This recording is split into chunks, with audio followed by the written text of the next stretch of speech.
낮예배 시간에 목사님께서 줄임말을 이렇게 몇 개 하셨는데 저도 들으면서 생각나는 게 하나 있어서 하나 해봅니다. 낄끼 빠빠라고 들어보셨어요? 아시죠? 뭐예요? 낄끼 빠빠? 낄 때 끼고 빠질 때 빠져야 되는데, 근데 저는 이 말을 한 5년 전에 들었어요. 그때 이게 설교 제목이 누가 이게 설교 제목 했는데 이게 뭐지 하는데 설명했는데 되게 우스웠었어요.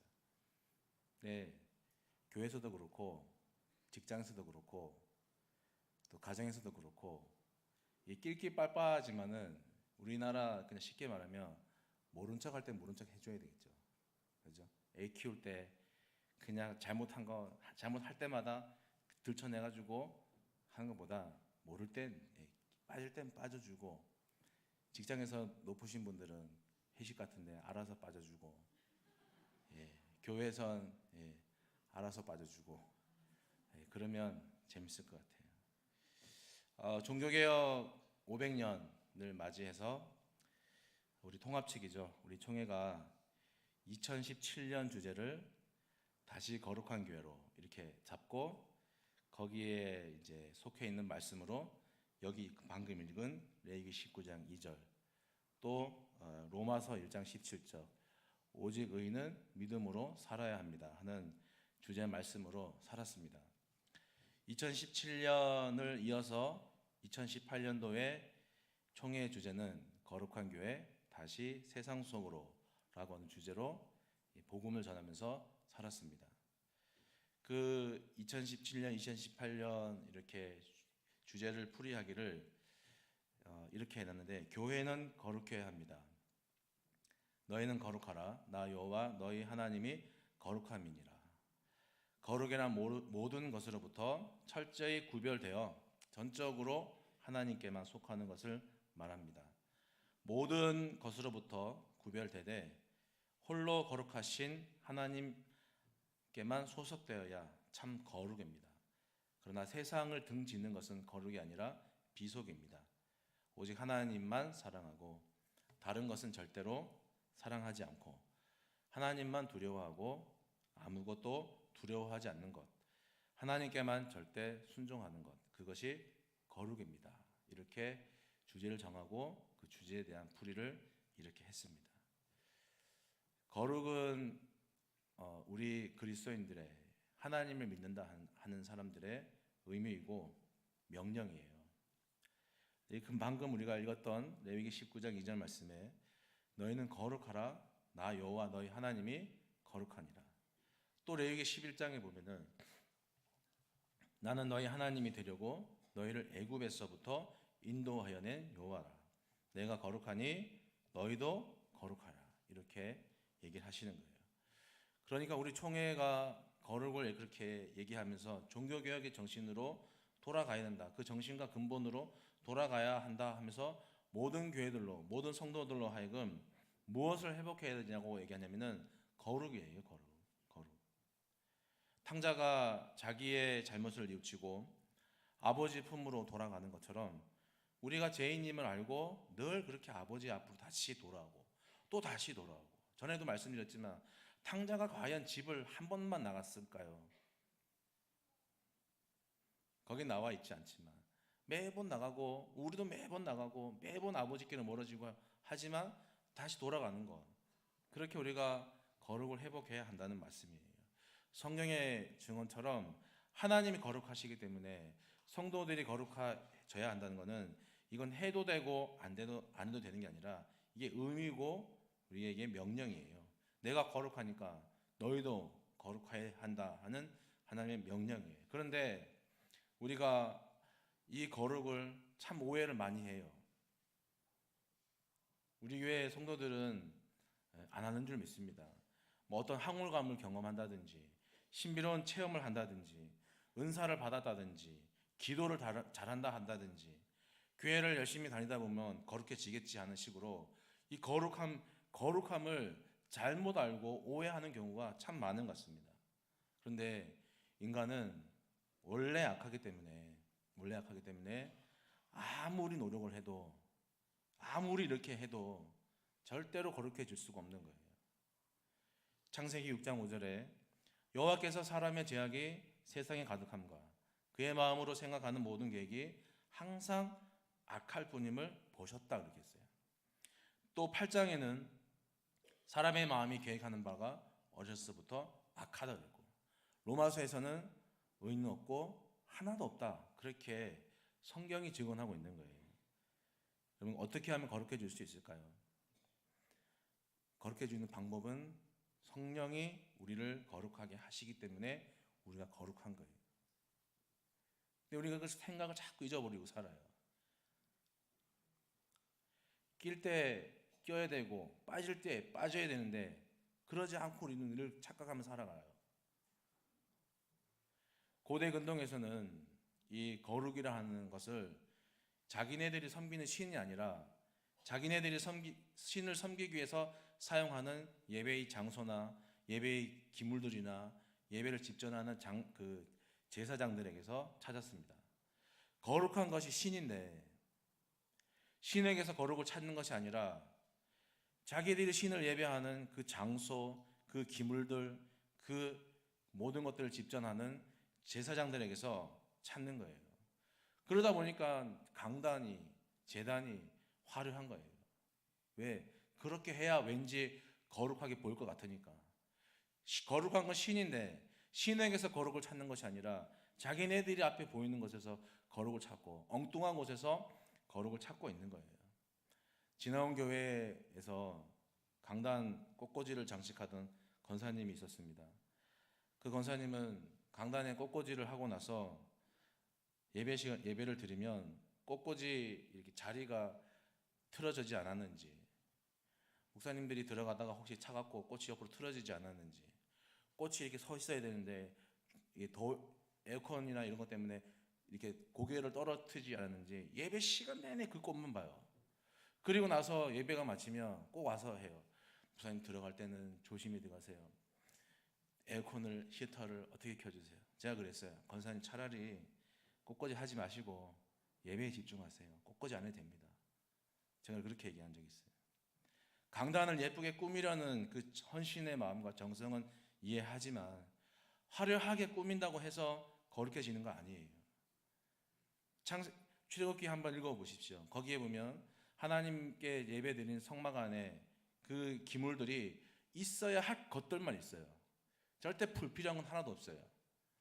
있어야 할 자리에 있는 것만 있는. 그 모형을 한번 만들어 보면은 막 곡선이 들어간 것도 없어요. 그냥 직각, 사각형. 뭐 곡선이 예쁘게 칠하는 거 없어요. 그냥 오직 한 가지 목적, 하나님께 예배드리기 위해서. 왜냐하면은 그런 것에 신경 쓰다가 내가 지금 거룩하신 하나님께 예배드리고 있는 그게 잊어버릴까 봐. 그건 잊으면 안 되잖아요. 저 시골에서 목회하는 목사님은 거룩하지 않고 텔레비전에 나오고 설교 방송에 나오고 이름이 알려진 목사님들은 더 거룩한 거 아니지 않습니까? 시골 목사님은 거룩하지 않고 큰 목회하시는 목사님은 거룩하고 그런 건 아니잖아요. 작은 교회 예배가 아니라 작은 교회 예배는 하나님이 좀 덜 받으시고 크고 웅장해서 막 소리도 울리고 그런 예배가 더 은혜로울 것 같고 그런 예배는 하나님이 온전히 받으실 것 같고 그런 거 우리가 다 착각하는 거 아닙니까? 예배는 드리는 거예요. 설명해 드릴까요? 1부 못 나오면 2부에 나오시면 돼요. 2부에 못 나오면 3부에 나오시면 돼요. 3부에 못 나오면 어떻게 될까요? 어떻게 돼요? 혼나요? 3부에 못 나오면 4부에 나오면 돼요. 4부에 못 나오면 대답을 안 하시는 거예요. 지금 나오면 돼요. 예배는 드리는 거죠. 우리가 거룩하신 하나님께 지금 예배하고 있다 하는 그것은 우리는 그걸 좀 기억했으면 좋겠어요. 치장만 열심히 할 것이 아니라 물론 형식도 어느 정도 중요하지만 근데 그 중심에 내가 지금 거룩하신 하나님께 예배 드리고 있다 하는 거.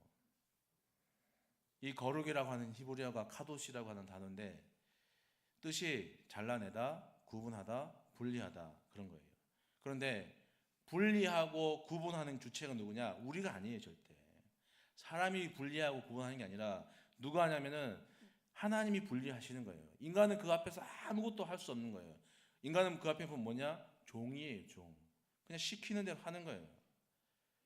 그래서 거룩하다고 정해진 장소도 없고 거룩하다고 정해진 물건도 없고 거룩하게 태어난 사람도 없어요.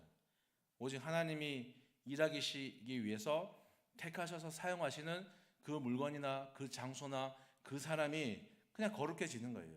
그렇기 때문에 이 거룩이라는 것은 그냥 태생적으로 거룩한 사람이라는 존재론적이 아니라 하나님의 쓰시면 거룩해지는 기능적이에요. 여러분 거룩한 사람입니까? 이렇게 물으면 나는 지금 하나님께 쓰임받고 있는가 생각하셔야 돼요. 교회 오래 다니면 거룩해집니까? 하나님이 필요해서 쓰시면 그 사람은 오늘이라도 거룩해진 사람이고 하나님이 내일 너는 말고 내가 다른 사람 수 있게 하면 그 사람은 그냥 사람이죠. 그냥 성도고 하나님이 도구로 쓰실 때 사용될 때 모든 것들이 다 거룩함을 입는 거예요. 호렙산에서 하나님이 모세에게 나타나셨습니다. 그리고 말씀하셨어요. 이리로 가까이 오지 말아라. 네가 선 땅은 거룩한 땅이라. 네 발에서 신을 벗어라. 이렇게 얘기했어요. 하나님이 나타나셔서 그 땅이 거룩해졌습니다. 하나님이 이스라엘을 출애굽시키기 위해서 먼저 모세를 출애굽시키고 그 모세를 구별해서 하나님이 출애굽이라고 하는 거룩한 일을 하는데 모세를 거룩하게 쓰신 거예요. 예수님께서 사람 낚는 어부를 만들기 위해서 많은 사람들이 있지만 그 중에서 제자들을 뽑아가지고 따로 세워서 그 제자들이 복음을 증거하는 증인으로 참되게 살아간 거예요. 예루살렘 성전이 오랜 역사와 전통 때문에 거기가 거룩한 곳입니까? 아니잖아요. 하나님이 예배 받으시기 위해서 그 성전에 임하시기 때문에 거기가 성전이 되고 거룩한 곳이 되는 거예요.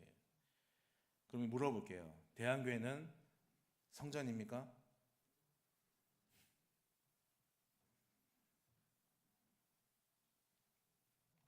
또 물어볼까요? 우리는 성도입니까? 앞으로 이게 누가 이렇게 물으면 속으로 찔려도 대답은 정확하게 하셔야 돼요. 대한교회는 성전입니까? 우리는 성도입니까? 이렇게 하셔야 돼요. 그게 뭡니까? 그게 신앙 고백이죠. 뭐 철학을 생각하세요?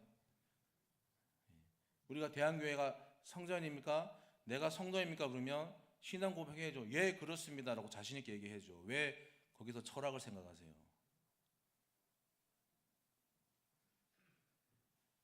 거룩하게 하시는 성령이 함께 할 때, 그 성령을 힘입을 때 나도 어떤 장소도 어떤 물건도 하나님 옆에 거룩해지는 줄 믿습니다.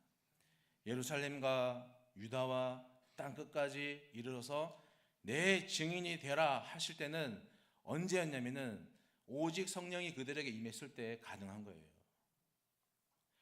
귀신을 쫓아내는 것도 성령의 힘입을 때, 성령의 능력이 그 사람에게 임했을 때 귀신을 쫓아낼 수 있었어요. 담대하게 하나님의 말씀을 전할 수 있었을 때도 뭐냐면 그 제자들에게 성령이 충만했을 때 가능했었어요. 악한 부모라도 자녀에게 좋은 것을 주는데 하늘 아버지께서는 우리에게 좋은 거 주시는데 뭘 주냐면 성령을 주신다 그랬어요.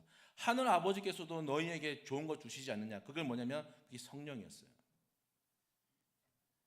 유대인들이 무서워서 숨어서 있는 제자들에게 성령을 주셔서 그들로 하여금 뛰쳐나가서 증인되게 하셨어요. 예수님께서 우리에게 말씀하셨어요. 내가 너희와 영원토록 함께 하겠다라고 하시면서 하늘 아버지께 구한 것이 뭐냐면 또 다른 보혜사 성령이었어요. 지금도 성령이 우리와 함께 하시는 거예요. 그러니 우리는 성령과 무관하게 사는 사람이 아니에요. 아니면 성령이 없으면 우리는 살아갈 수 없는 사람들이에요. 그래서 성경에서도 이렇게 얘기하죠. 오직 성령으로 충만함을 받으라 하면서 강조하는 거예요. 책임은 예의예요. 예의. 우리가 신앙에 있어서 책임을 지는 것, 하나님께 예의를 지키는 겁니다. 조선시대 왕은 신하의 집을 절대로 찾아가지 않습니다. 할 말이 있으면 신하를 시켜서 그 신하를 왕궁으로 들어오라고 시키지, 왕이 출타해서 신하를 만나러 가는 궁중예법은 없어요. 공주와 옹주의 차이를 아시죠? 공주는 본처에서 난 딸이고 옹주는 후궁에서 얻은 딸이에요. 이런 거 하나하나가 다 궁중예법이에요. 그러니까 이런 궁중예법을 모르고 궁중에 살아가면 어떤 사람이 되느냐? 예의 없는 사람이 되는 거예요. 신앙에도 법도와 예의가 있습니다. 그 법도와 예의가 뭐냐면 책임이에요. 우리가 착각하는 것이 하나 있는 것 같아요. 그게 뭐냐면 회개하면 무엇이든지 하나님이 용서해 주신다. 그래서 하나님은 사랑의 하나님이다. 물론 맞는 말인데 이 말을 교묘하게 우리가 이용하죠. 자기 어떤 게으름이나 그런 것들을 피하려고 이런 말들을, 전혀 교회를 벗어나기만 하면 말씀과 어떤 신앙과 무관한 사람처럼 열심히 살다가 교회 오기 하루 전에 걱정이 돼요. 혹시 내가 이렇게 살았는데 벌 받는 건 아닌가. 그래서 교회 가서 열심히 속으로 생각해요. 회개하면 용서받으니까 하나님 회개합니다. 또 그 다음날 나가서 또 똑같은 짓을 저지르고, 자기 생각이죠. 자기 생각. 내가 그렇다고 믿고 싶은 거예요. 그런데 하나님은 책임을 물어요. 반드시 물어요. 가인이 죽인 아벨의 핏값을 하나님이 물으셨습니다. 그리고 가인에게 그걸 저주로 되돌려 주셨는데, 그 저주가 뭐냐면 네가 바치러 가라도 땅이 다시는 그 효력을 내게 주지 않느냐 할 것이고 너는 땅에서 유리하는 자가 될 것이다 라고, 가인이 아벨을 죽인 그 책임을 저주로 돌려주는, 반드시 물었습니다. 여러분, 부자와 나사로 이야기 아시죠? 있죠? 물으면 좀 대답을 좀 하고 그래야지만, 여기 늘 말씀드리지만 여기 하면 다음으로 넘어간다, 늘 그렇게 얘기하는데도 참 대답을 안 하시네. 부자는 호화호식하고 살았습니다. 거지 나사로는 부자의 상에서 떨어지는 것으로 자기 목숨을 연명하며 살았습니다. 그런데 거기 본문을 읽어보면 참 얘기가 빨리도 진행돼요. 부연 설명도 없어요. 그냥 그렇게 있다가 두 사람이 죽었어요. 장사가 돼요. 그리고 나서 부자는 음부의 불꽃 가운데 이렇게 고통당하고 있고, 나사로는 아브라함 품에 안겼어요. 부자가 너무 뜨거우니까, 괴로우니까 아브라함에게 얘기를, 나사로를 시켜서 나사로의 손끝에 물 한 방울만 찍어서 내 혀 끝에 좀 갖다 대게 해달라고 막 요청을 해요. 그러니까 아브라함이, 야, 그렇게 하면 안 돼. 너는 살았을 때 좋은 거 다 누렸고 나사로는 고난을 받았어. 넌 이것을 기억해야 돼. 이제 나사로는 여기서 위로를 받고 너는 거기서 괴로움을 받는 거야. 이게 끝이에요. 이 얘기가 뭘까요? 부자는 살았을 때 하나님이 그랬잖아요. 가난한 자들, 땅을 다 거둘 때, 어떤 곡식들을 거둘 때 남겨두지 말고 고아 가부를 위해서도 남겨두라고 했는데, 이 부자는 하나님의 말씀을 안 했어요. 그냥 자기만 위해서. 부자로서의 책임을, 가난한 사람들 도와야 될 책임을 하지 않았어요. 그 책임을 다하지 못한 대가가 엄청난 거예요. 거기서 계속 고난당하고 살아야 돼요. 잠언 말씀에 묵시가 없으면 백성이 방자하거니와 율법을 지키는 자가 복이 있다 했습니다. 교회 밖은 교회 안에 연장이에요. 연장. 요한일서에 이런 말씀이 있습니다. 그들은 세상 속에 속한 거로 세상에 속한 말을 하매 세상이 그들의 말을 듣느니라. 우리는 하나님께 속하였으니 하나님을 아는 자는 우리의 말을 듣고 하나님께 속하지 아니하는 자는 우리의 말을 듣지 아니하나니 진리의 영과 미혹의 영을 이로써 아느니라 하는 거예요. 여러분, 미혹의 영으로 내가 살아가고 있는지, 내가 진리의 영으로 성령으로 살아가고 있는지, 그걸 알기 위해서 부단히 노력하고 힘쓰는 그 사람이 누구냐 하면은 수고하고 무거운 짐진 자들아. 예수님이 말씀하는 자들이 그런 자들이에요. 그냥 직장생활 누구나 다 하잖아요. 밖에 나가면 육체의 노동 다 하죠. 그런 수고하는 자들이 아니라 내가 진리의 영으로 살고 있는지, 내가 하나님의 영이 아니라 미혹의 영에 이끌려 살고 있는지, 나는 어떻게 살고 있는지 말씀 앞에 빗대어서 내가 어떻게 살고 있는지 부단히 그걸 알기 위해서 노력하고, 그걸 힘들어하고, 그걸 다시 노력하는 그 수고하는 자들에게 예수님께서 다 내게로 와라. 내게로 와서 쉬어라. 내 짐을 져라. 내 짐은 가볍고 지기 쉽다라고 예수님께서 그들에게 말씀하시는 거예요. 잠언에 해초리를 들지 못하는 사람은 자기 자식을 미워하는 자니 자기 자식을 사랑하는 부모는 부지런히 자식을 훈련시킨다. 말씀이 있는데 하나님의 매는 우리에 대한 사랑이고 관심 아니겠습니까? 고난이 없는 거 50대 50입니다. 하나는 뭐냐면 좋은 일이죠. 진짜 고난이 없는 거고, 또 하나 우리가 경각심을 가져야 되는 게 내가 관심밖에 자식이 아닌가 생각해 봐야 돼요. 고난이 없다고 다 좋아할 게 아니라 늘 얘기하잖아요. 하나님은 38년의 고난을 통해서 이스라엘을 훈련시켰는데 그게 고난인데, 고난이 없는 게 없으면 좋죠. 그러나 다 좋은 건 아니라는 거예요. 예수님께서, 하나님께서 자녀에게 내 멍에는 쉽고 내 짐은 가볍다, 이것을 과정을 통해서 결국은 그 짐을 지도록 가르치기 위해서 계속해서 짐을 지우시는 거예요. 그 짐이 뭐냐면 요한복음 14장에 보면 이런 말씀이 있습니다. 보혜사 곧 아버지께서 내 이름으로 보내실 성령, 그가 너희에게 모든 것을 가르치고 내가 너희에게 말한 모든 것을 생각나게 하리라 하는 예수님께서 십자가 달리기 이전에 제자들에게 하신 말씀인데, 예수님이 이 말씀하신 거예요. 내가 너희에게, 그러니까 예수님 십자가 달리시고 부활한 이유하고 제자들이 그 부활한 예수님 만나기 전까지 제자들이 예수님이 하신 말씀 하나도 몰랐어요. 이해가 안 돼요. 근데 예수님이 이런 말씀 하시는 거예요. 나중에 성령이 오면 성령이 너희로 하여금 깨닫게 해주시고 생각나게 해주실 거야 하는데, 그게 뭐냐면 나중에 제자들이 마가 다락방에서 성령을 받고 그때부터 어떻게 되냐면 이게 시간이 거꾸로 가는 거예요. 거꾸로 가서 그래서 예수님이 그런 말씀 하셨지, 예수님이 말씀이 그런 뜻이구나, 이게 거꾸로 가는 거예요. 그러니까 모르는 것이 생각나는 게 아니라 들었던 말들이 다시금 곱씹어지면서 깨닫게 되는 거예요. 그게 우리가 질 짐이에요. 여러분, 지금도 우리가 신앙생활을 하고 있지만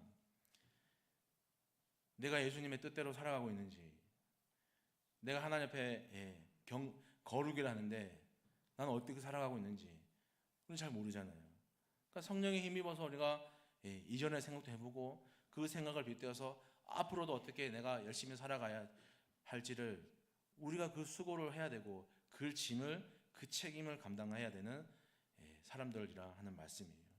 2019년 복받을 만한 예의와 복받을 만한 책임을 다함을 통해서 우리 모두가 복받을 만한 그릇들이 되었으면 좋겠습니다.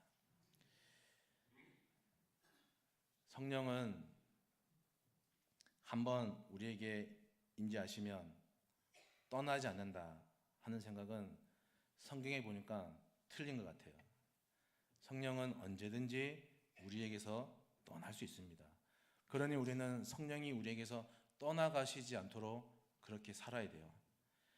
성령이 임하시면 말씀드린 것처럼 사람이든지 건물이든지 어떤 물건이든지 장소든지 거룩한 장소가 돼요. 반대로 성령이 떠나시면 그건 그냥 건물이고 사람이고 아무것도 아니에요. 바울이 고린도전서 3장에 너희는 너희가 하나님의 전과 성전인 것과 하나님의 성령이 너희 가운데 계신 것을 알지 못하느냐 이렇게 말씀을 하는데, 바울이 지금 어떤 의미로 이 얘기를 하냐면 성령이 너희 안에 계신 것을 왜 알지 못하느냐, 그래서 너희가 성전이 되는 거야. 근데 이 성령이 너희에게서 떠나면 너희는 아무것도 아니라는 것을 왜 깨닫지 못하느냐. 사모하지 않으면, 구하지 않으면 성령은 언제든지 자리를 옮기실 수 있다 하는 것을 경고하는 거예요. 하나님이 사울을 왕으로 택하시면서 하신 말씀, 택하실 때 보니까 사무엘상에 나와 있는데, 사무엘이 사울을 볼 때에 여호와께서 그에게 이르시되 보라, 이는 내가 너에게 말한 사람이니 이가 내 백성을 다스리리라 하시니라. 사울을 택할 때 사무엘에게 하나님이 하신 말씀이에요. 근데 사울이 하나님의 말씀에 불순종하고 기고만장해지고, 어쨌든 하나님이 버리시기로 작정하면서 하나님이 또 말씀하시기를, 성경에 기록하기를 여호와의 영, 성령이 있죠, 여호와의 영이 사울에게서 떠나고 여호와께서 부리시는 악령이 그를 번뇌하게 한지라, 이렇게 얘기하고 있어요. 그러니까 한 번 우리가 성령을 받으면 성령이 여기 계속 있는 게 아니에요. 내가 사모하지 않고 구하지 않으면 언제든지 say goodbye 할 수 있어요. 여러분, 교회가 잘못하면 성령이 떠나십니다. 우린 그걸 흔히 말해서 하나님의 촛대를 옮기신다 그러죠. 이 시대의 거룩의 변질, 거룩의 부재는 밖에 있는 게 아니라 다 안에 있어요. 우리가 다 그렇게 만들어 놓은 거예요. 하나님을 만홀히 여기고 하나님을 가볍게 여기면서도 이게 심각하게 여겨지지 않는 거예요. 그러면서도 하나님을 사랑한다 말하면서 그런 자기 기만에 빠져서 신앙생활을 하게 해요. 또 하나가 뭐냐면 회개하지 않아요. 아니, 무엇을 회개해야 하는지 모르고 우리가 사는 거예요. 다윗이 밧세바 사건 이후에 침상을 적셔가면서 회개할 때 뭐라고 기도했습니까? 용서해 달라 했습니까? 기억이 나시나요 혹시? 주의 성령을 내게서 떠나지 말게 해달라고. 우리는 자꾸 무언가를 얻고 뺏기지 않으려고 하지만, 우리가 정말 기도해야 될 건 뭐냐면 주님의 성령이 우리 교회 위에, 주님의 성령이 우리 가정 위에, 주님의 성령이 내 영혼 가운데 함께 하기를, 하나님이 함께 하기를 기도해야지. 우리는 자꾸만 그걸 다 제쳐놓고 문제에 집착해서 문제를 해결하고 문제가 어떻게 되고 그러다 보니까 거룩이 변질되기 시작합니다. 인간의 신앙이 되기 시작합니다. 성령이 임하면 어떤 일이 일어나느냐? 가장 먼저 회개하는 것이 일어나는 거예요. 굳이 말씀드리지 않아도 평양 장대현 교회 사건만 보더라도 성령이 임해서 사람들이 다 회개했습니다. 예수님께서 말씀하시기를 나는 의인을 부르러 온 것이 아니라 죄인을 부르러 왔다, 이렇게 얘기했어요. 그리고 그 죄인을 불러서 어떻게 하려 왔느냐? 그 죄인을 회개시키기 위해서 그 죄인을 부른다, 이렇게 얘기하십니다. 예수님을 죄인을 부르러 왔지만, 그러나 그 죄인이 회개함이 없이 용서받는 일은 없어요.